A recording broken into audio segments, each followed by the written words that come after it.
नमस्कार. महाराष्ट्र लाईव्हमध्ये आपलं स्वागत. मी रेश्मा फडतरे. तळेगाव दाभाडे नगर परिषद सार्वत्रिक निवडणुकीत महायुतीचा झेंडा फडकला. यासोबतच लोणावळा नगर परिषद व वडगाव मावळ नगरपंचायत या दोनही ठिकाणी राष्ट्रवादीने बाजी मारली आहे.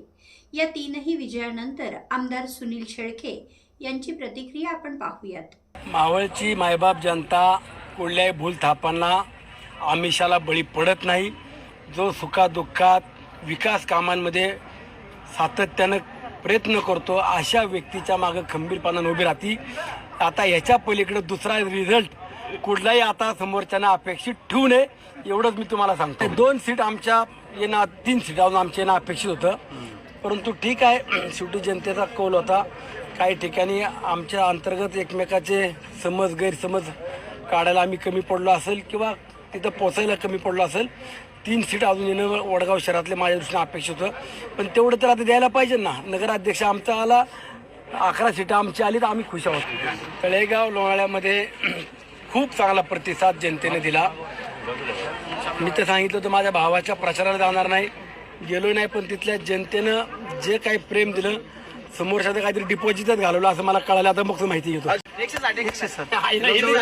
शिवाने आले लोणावळाकरांनी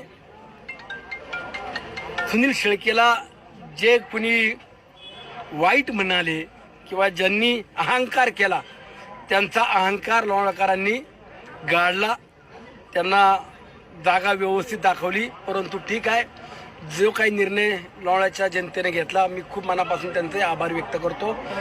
विकास कामांच्या माध्यमातून दिलेल्या आज तुम्ही जे काय आम्हाला प्रेम आहे, जी संधी दिली आहे, त्या संधीचं नक्कीच सोनं करील. पुढचे 5 वर्ष लोणावळाकरांकरता खूप चांगलं प्रकल्प आणणं, खूप चांगली कामं करणं ही आता माझी जबाबदारी वाढलेली आहे. या सर्व निवडणुकांचा निकाल 21 डिसेंबर रोजी सकाळी 10:30 ते 12 या कालावधीत जाहीर करण्यात आला.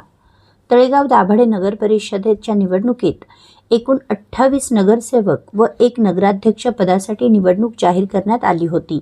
यापैकी 19 नगरसेवक हे बिनविरोध निवडून आल्याने 9 नगरसेवक व 1 नगराध्यक्ष पदासाठी निवडणूक लागली होती. त्यापैकी 4 नगरसेवक पद व 1 नगराध्यक्ष पदासाठी 2 डिसेंबर रोजी निवडणूक पार पडली व उर्वरित 4 प्रभागातील 5 जागांसाठी 20 डिसेंबर रोजी निवडणूक घेण्यात आली.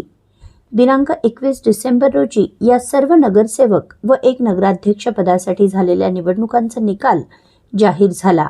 या निकालामध्ये महायुतीत ठरल्याप्रमाणे 17-11 हा फॉर्म्युला फेल ठरला. भाजपच्या वाटेला आलेल्या 11 जागांपैकी 10 जागांवर भाजपला विजय साधता आला, तर प्रभाग क्रमांक 2 मधून तिरंगी लढतीत अपक्ष उमेदवार डॉक्टर ऋतुजा कल्पेश भगत यांनी भाजपच्या विभावरी रवींद्रनाथ दाभाडे यांचा पराभव करून विजय साधला. अशा प्रकारे राष्ट्रवादी पक्षाला 17, भाजपला 10 व अपक्षला 1 जागेवर विजय मिळवता आला. तर नगराध्यक्ष पदाची निवडणूक ही एकतर्फी झाल्याचे चित्र पाहायला मिळालं. भाजपचे संतोष हरिभाऊ दाभाडे पाटील हे 11,755 मतांनी विजयी झाले. या विजयानंतर उमेदवारांनी विजयी मिरवणूक काढून आपला आनंद व्यक्त केला. आपल्या परिसरातील घडामोडी जाणून घेण्यासाठी महाराष्ट्र लाईव्ह सबस्क्राईब करा व बेल आयकॉन प्रेस करायला विसरू नका. धन्यवाद.